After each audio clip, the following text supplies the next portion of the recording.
जैविक खेती क्या है। जैविक खेती कोई नई चीज नहीं है।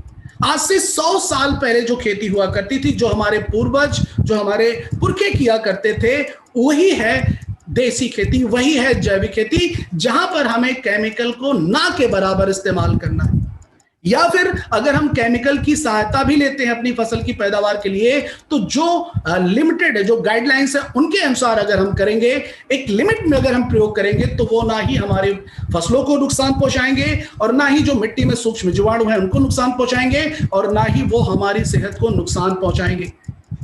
प्लस अगर हम लोग देखें तो आज मिट्टी की क्वालिटी डाउन है, क्योंकि हमारी मिट्टी में जो सूक्ष्म जीवाणुओं की संख्या है वो लगातार कम होती जा रही है। तो जैविक खेती करने का पर्पस एक ये भी है कि जो हमारी मिट्टी में जो पहले केचुए हुआ करते थे, सूक्ष्म जीवाणु हुआ करते थे, वो फिर से हमारी मिट्टी में बढ़े और हमारी मिट्टी को नेचुरली रिसाइकिल करें। यानी कि जो पोषक तत्वों की मात्रा जो सूक्ष्म जीवाणु बढ़ाते थे, वो प्रोसेस अगर फिर से शुरू हो जाएगा तो हमारी फसलें बहुत ज्यादा बेहतर होंगी और हम हमारी फसलों की पैदावार को ज्यादा से ज्यादा ले पाएंगे। और जो किसान हैं, जो बहुत ज्यादा इन्वेस्ट करते हैं, उनका इन्वेस्टमेंट भी कम हो जाएगा।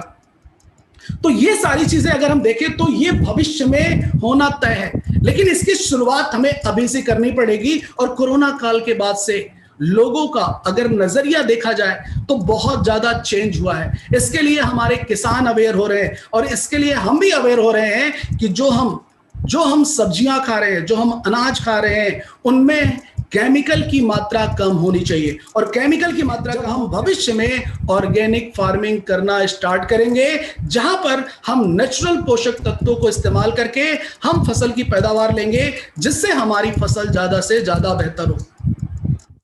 तो हमारी मिट्टी में पोषक तत्वों की मात्रा को बढ़ानी है। हमने जाना कि नाइट्रोजन, फास्फोरस, पोटास किस लिए जरूरी है।